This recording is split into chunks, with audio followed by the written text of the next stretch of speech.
Good evening, everyone.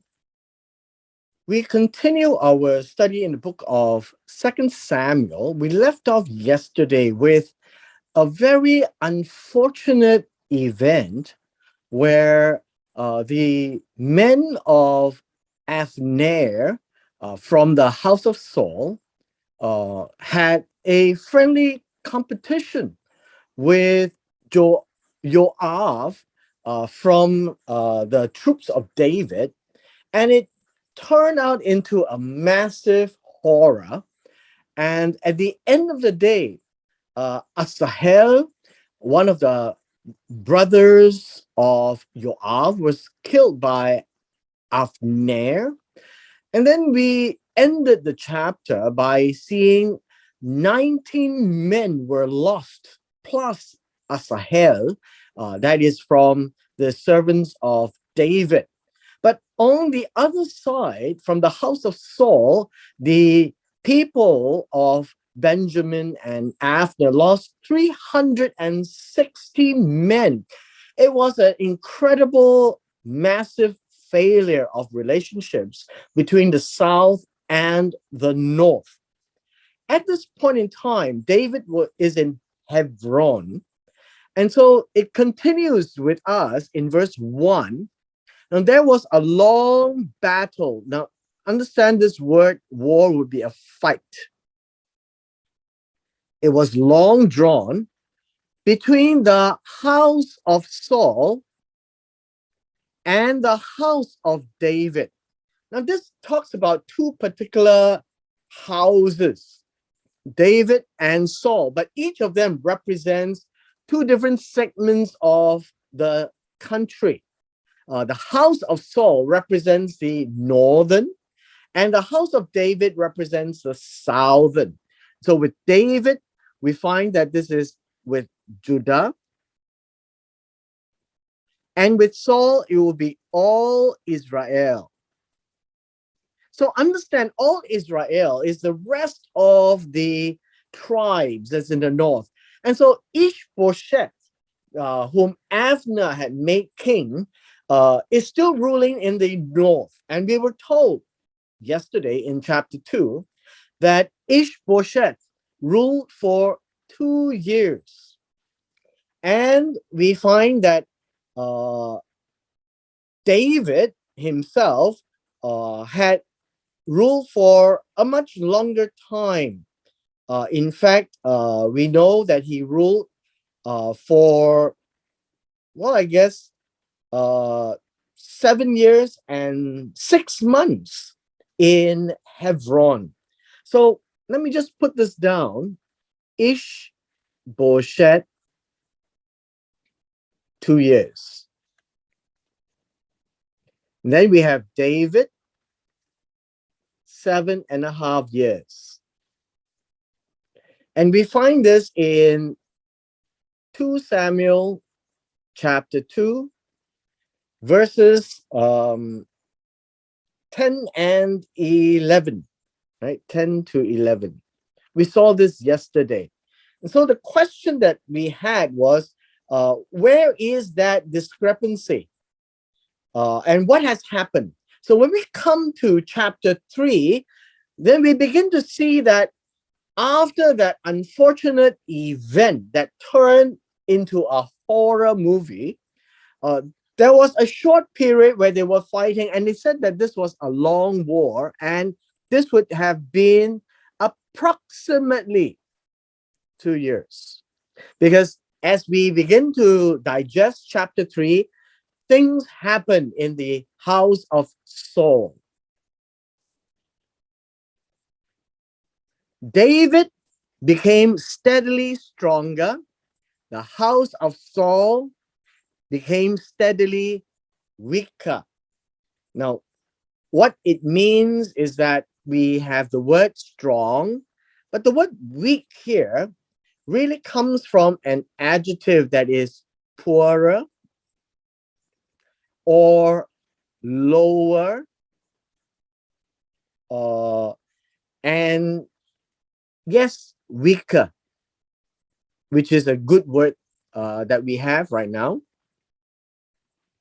And so it's a contrast of David and Ishbosheth. The house of Saul is represented by the son. And so, like it or not, at this point in time, we have Ishbosheth ruling all Israel, David ruling Judah. And there is a discrepancy of 5.5 years, obviously. But never mind. We are now beginning to unravel what happened in that 2 years. They were fighting between the north and the south. Now, chapter 3, verse 2 onwards gives us a little intermission. The narrative stops talking about that battle or the war or the fight between the house of Saul and the house of David, because it would carry on. Nothing much will come out of the narrative except that we know that it's going to take time. And the time is about 2 years.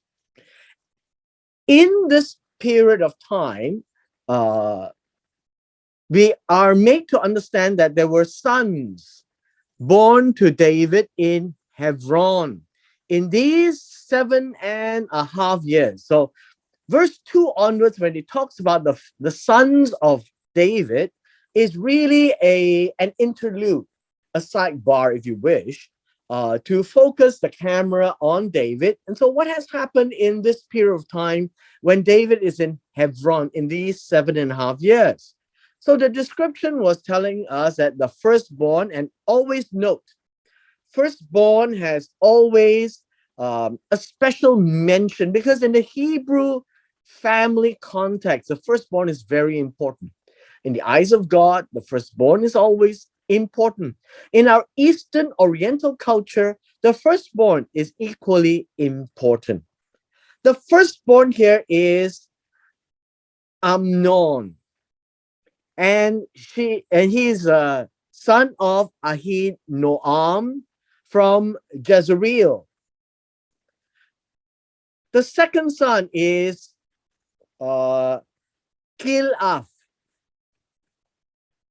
right? Kilaf, by Abigail, the widow of Nabal from Carmel.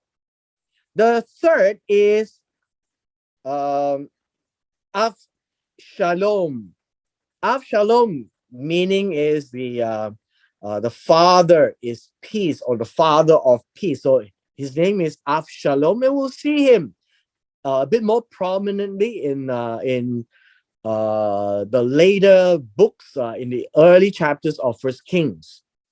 Avshalom, the son of Maacah, the daughter of Talmai, the king of Geshur.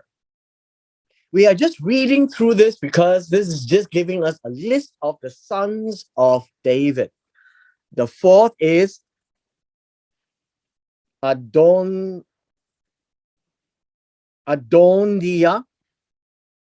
the son of Haggith. The fifth is Shaphat, or Shaphat,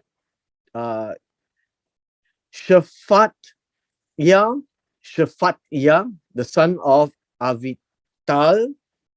The sixth, his name is Ithram. Ithram, and this is by the wife by name of Eglah. All right. And these were the sons born to David in Hebron. Now, what have we seen here is that we have now listed out a number of wives of David. So let me just write it down on the side so that we have a better picture. While we read of the sons of David, so David's wives were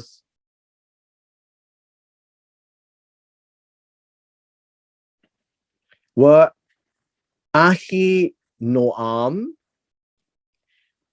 The next one is Abigail. The next one is Maacah. The next one is Haggith. The next one is Avital.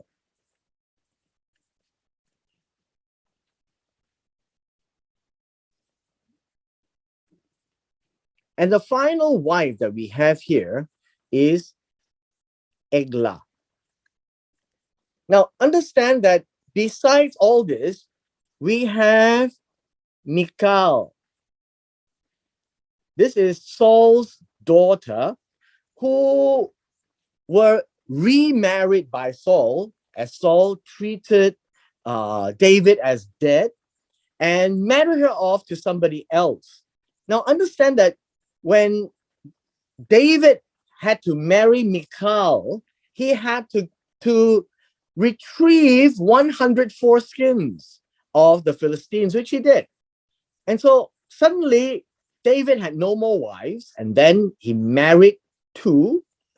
And in this passage in chapter 3, we are told that there are 4 more wives in Hebron, because we're not told where else the wives came from, but there are 6 that we know of, 7 plus Michal. And here in this passage is being discussed, telling us about the sons of David. Now, they were daughters, right? But we're not told much about the daughter except for one, for Tamar, which is later on. But for whatever it's worth, in this passage here is about the sons from, especially the first son, the firstborn. Now we come back to the story. Now it happened that while there was the fight between the house of Saul and the house of David, Abner was strengthening himself in the house of Saul. Now, the idea of strengthening right here literally is causing to be strong. Causing to be strong. And when we read about Abner causing to be strong, it is not causing himself to be strong. Okay. The idea here is really, I know this is an interpretation of the translator.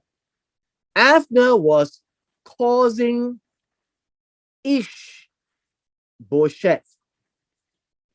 to be strong.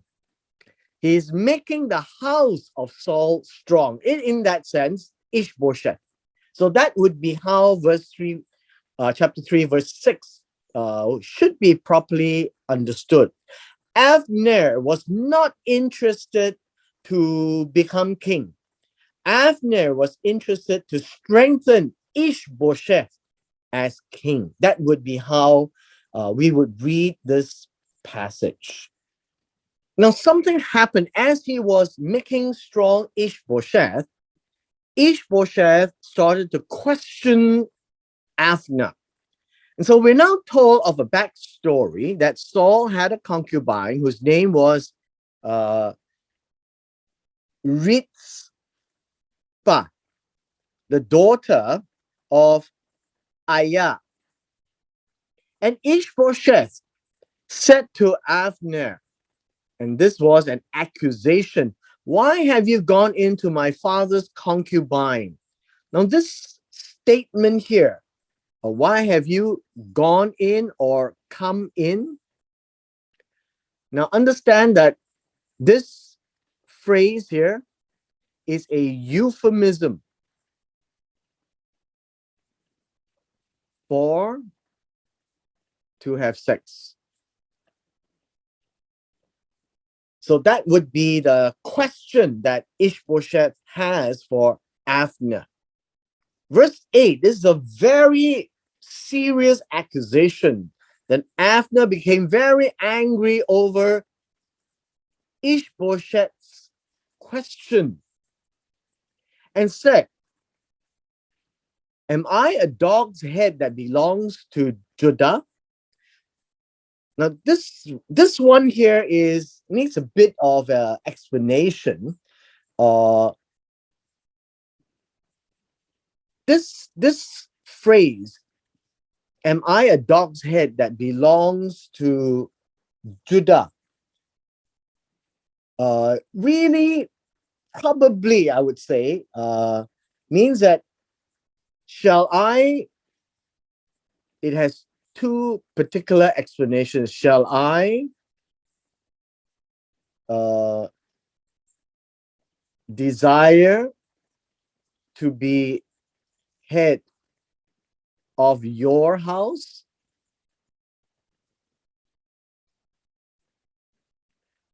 And the second one is it better for me to be a dog and a plain person in the house of David? Now, the reason why there is this two explanations is that this is actually well, I won't call it a proverb. It's like a saying, right? Am I a dog's head that belongs to Judah? Should I just be a dog in Judah, or should I be wanting to be a head of your house? So today I show kindness to the house of Saul, your father, because of Saul, to his brothers. Saul's brothers, of which Abner is also one, and of the senior people, and to his friends, and have not let you fall into the hands of David. Abner has been propping Ishbosheth up, supporting him, making him king, defending him. And then he says, yet today you call me to account for wrongdoing with that woman? Now, the question here is whether he did it or not. We actually don't know because it's an accusation. And so we are reading just a synopsis of that conversation. But the anger is that Ishbosheth questioned Abner, and Abner felt that he had no right to question Abner. Now, whether he did it or not, we actually don't quite know. Now comes the kicker, verse 9. May God do so to me, and more so, if, as the Lord has sworn to David, I do not accomplish this for him. What is it that Abner, right? This is to me, Abner. And Abner now sees that it's so important that this is done. And what exactly is it? To transfer the kingdom from the house of Saul and establish the throne of David over Israel and over Judah, from Dan even to Beersheba. And this is important. This is important. We now have a case that it is moving to establish 1 Samuel chapter 13, verses 13 to 14, where God says that the kingdom of Saul would not continue, and God would find a man after his own heart to rule over his people. And so there needs to be a transfer of the kingdom from the house of Saul to the house of David. And there are two parts here: over Israel, which is the north, over Judah, which is the south. And the description of Israel and Judah as one is known as from Dan to Beersheba, meaning this: the country has in the north Dan, and in the south Beersheba. north, very north, and very south. And these are the borders of Israel. And so whenever they talk about from Dan to Beersheba, uh, means that that would span the north to south, and that would be all Israel, because that would be the land where the 12 tribes or the 12 parcels of land was given.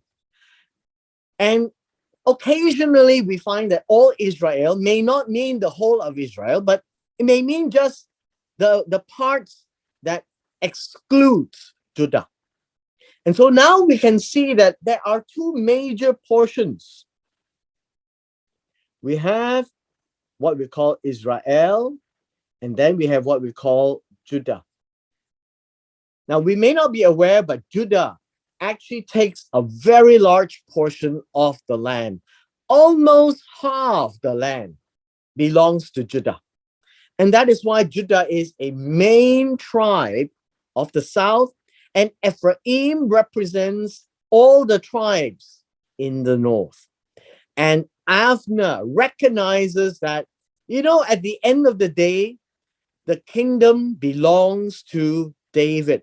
And so Avner says, because you upset me, I will make this happen as the Lord says. And Avner is saying, this is definitely what he will do. And he swore on God.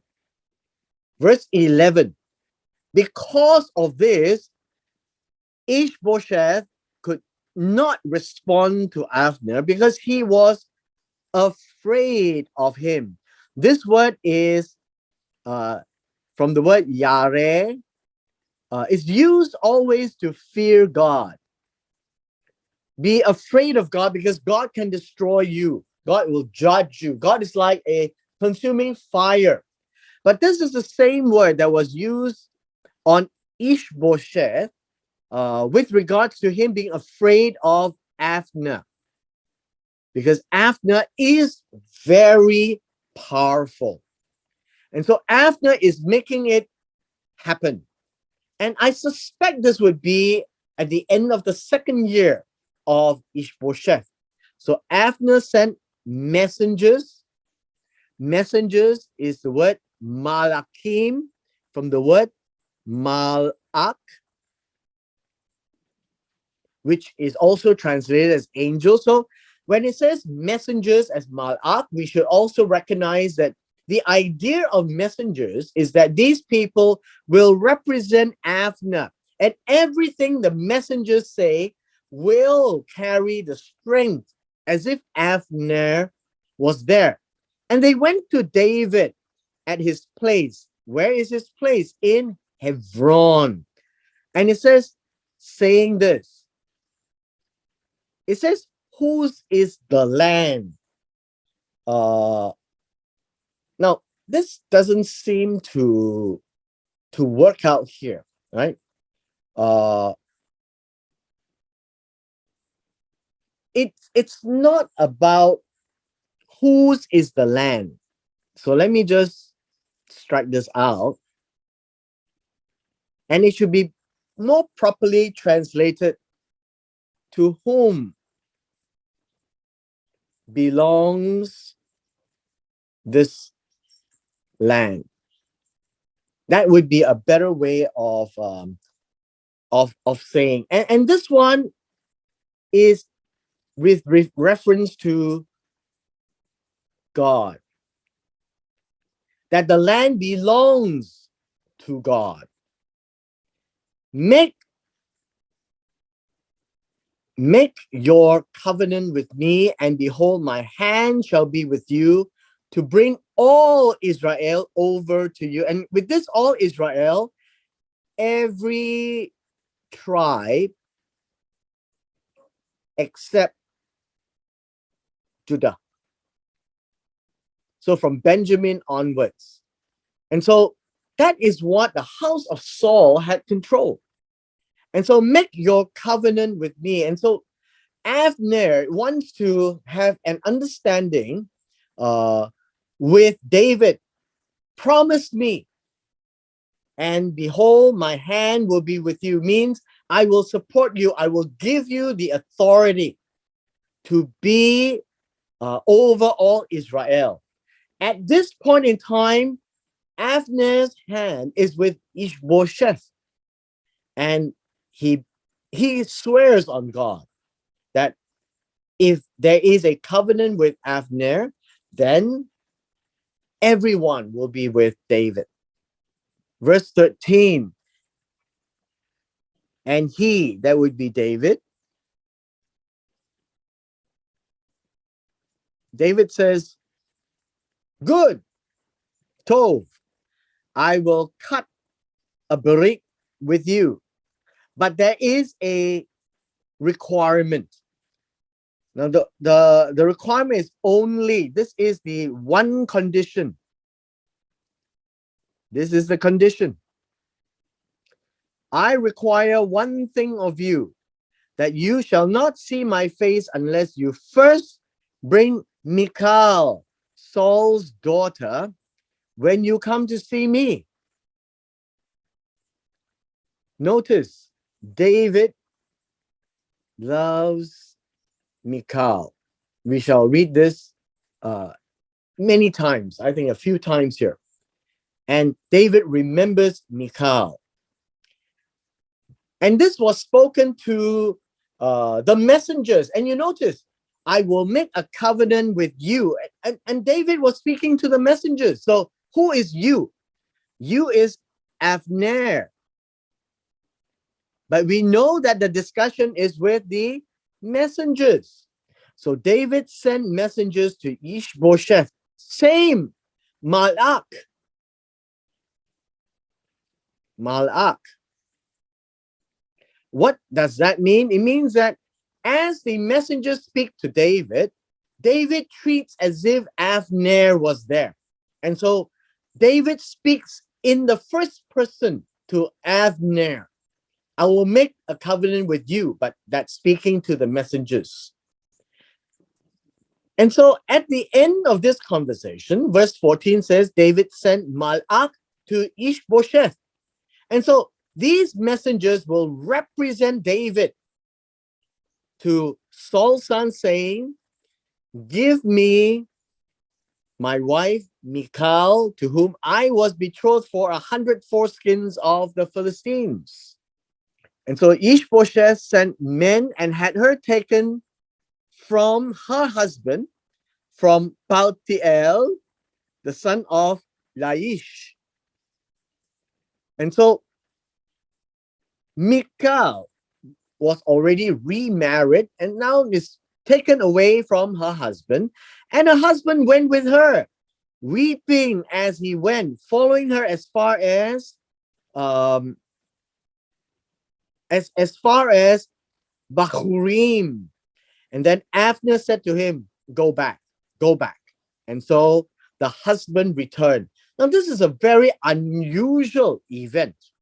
The unusual event is that we had Michal, who was married to or betrothed to David. And then Michal was married to Paltiel. And now Michal is taken away from Paltiel and given back to David. Why can this happen? Because the kings were involved. And the kings had the authority. And now you understand why that in the Hebrew culture, the kings and the judges are called Elohim, because they have absolute power over their people. We do not recognize nor appreciate this fact. But when you read the biblical text, you have to bear that in mind, that the kings have absolute power. If you recall in the old Chinese movies, for example, the judges like Bao Jingtian, he has absolute power. And so when he says you are to be executed, you are to be executed. And so the kings of the ancient past have that kind of power. And so does Ishbosheth, as well as David. Ishbosheth is king over all Israel, ruling the house of Saul. David ruling Judah from the house of David. And so in so doing, Abner was able to take Michal to see David. In verse 17, now Abner had a consultation. Now this word consultation is a how should we say? Is an interpretation, right? It's an interpretation by the translators. The word here is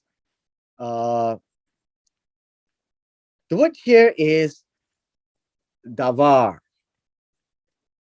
right? And what this means is this is a word. Abner had a word with the elders, right? So a word means that they had a discussion of a matter or matters of issues to talk about. That's what it means. So a consultation is the interpretation of the translator, and you can't say that it is wrong. It's not a complete description. And so the idea here is there is a big powwow, and the powwow is with the elders of Israel. Elders of Israel means they represent the tribes, and this would be the 11 tribes. It says, in times past, you were seeking for David to be king over you. And these were the discussions. So in times past, and it says here, you, and this would be the elders, that after you realized that David was anointed and it became public knowledge, you wanted David to be king over you, over all the tribes. So it says, now then, do. This word do says to make it happen. Do it.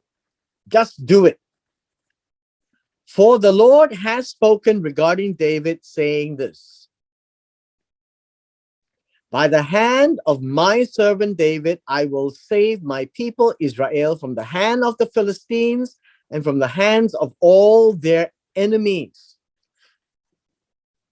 Now, where did we read this from? We don't know. It's not recorded in the scroll of Shemuel. It's not written in 1 Samuel, not written in 2 Samuel, but now we hear of it. And so they had a lot of things being spoken, but only these things that God wanted us to know was recorded in the Bible, in the narrative itself. And so now we find new information. Because in 1 Samuel, the narrative was preoccupied with the events of Saul chasing David to kill him, and how David was trying to escape Saul to avoid being killed. Now, all along, then, away from that narrative in chapter 3, verse 18 here, we now see how the elders of Israel were talking amongst each other, and they realized that God has said that by the hand of my servant David, I will save my people Israel from the hand of the Philistines and from the hands of all their enemies. Who is going to save? I would be the Lord. And so here, God has already spoken in times past. Now, times past doesn't mean long time ago, but some time ago in the last year, in the last few years, because 2 years have come to this point in Ishbosheth and Saul died. And before Saul died, maybe a year there. And so they've been talking about this. And a year before would be when God had told Saul that I don't want you to be king. I want to look for a man after my own heart. But in that period of time, it's not a long time. Although it says in times past, we're talking about, well, maybe three odd years. But God says, I will do this. If I were to save you, it would be by the hand of David. And since it is with the hand of Saul, you will lose. That is what it implies. Saul will lose. David will be victorious. Because God is going to be with David. And so Abner also spoke to Benjamin. Why? Because the house of Saul is actually with Benjamin, the smallest tribe. If you recall, when we were looking at Saul, who were chosen to be king, Benjamin is the smallest tribe now. Why? Because at the end of the book of Judges, they were almost completely wiped out. And so, in addition, Abner went to speak to David in Hebron. Everything that seemed good to Israel and to the entire house of Benjamin, that everything would sit under the hand of David. And so this is a sidebar. When it says Abner went to speak to David in Hebron, he hasn't done so yet. He is doing so in verse 20. Now in verse 20, Abner and 20 men came with him, went to see David at Hebron, and David held a feast, right? And it says held a feast for Abner and the men who were with him. Now, this word held a feast needs us to explain a little bit. In the Hebrew, the word here is, it's a very interesting word, mishte. Mishte. And mishte literally means to drink, to have a banquet, right? And very specifically about drinking. Yes, it means a feast, but the primary meaning is to drink. And so in all the feasts that they have in Israel, that would be to sit down, sit and drink.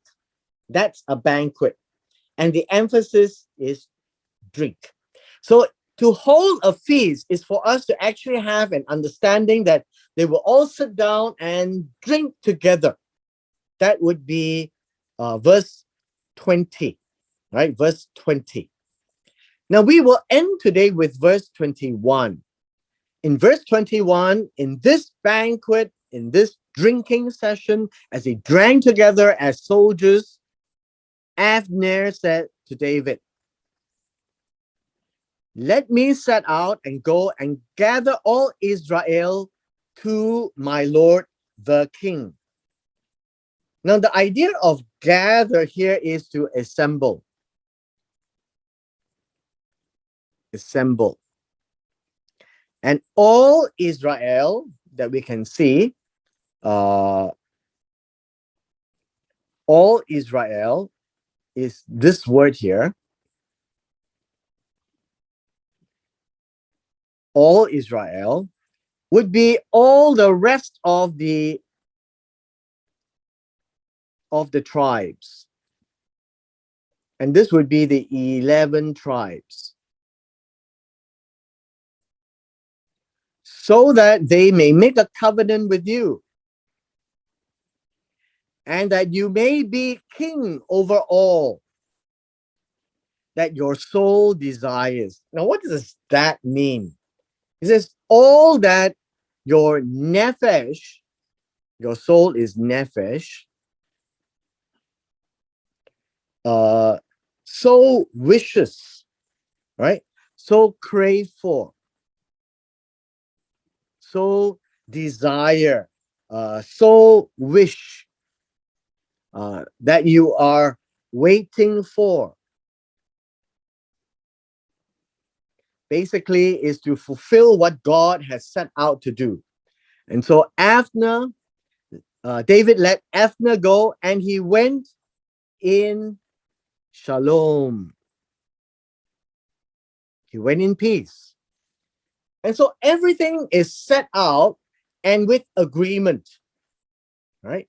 And now, what is not spoken here is because Abner said to David and met David face to face, they had a feast, a banquet, that lots of drinking. What is not said is Michal was passed back to David. Because David had that requirement, isn't it? That one condition, you don't come and see me without Michal. And so Michal is there, but we are reading it in the background. It's not registered here. But the fact that then Abner came to see David face to face, that had already happened. And in so doing, Abner had the backing of all the elders of Israel, which is the 11 tribes. The rest of the tribes is called Kol Israel, all Israel. And then you add Judah, then you will have the entirety of Israel. And there he will be king over the entire nation.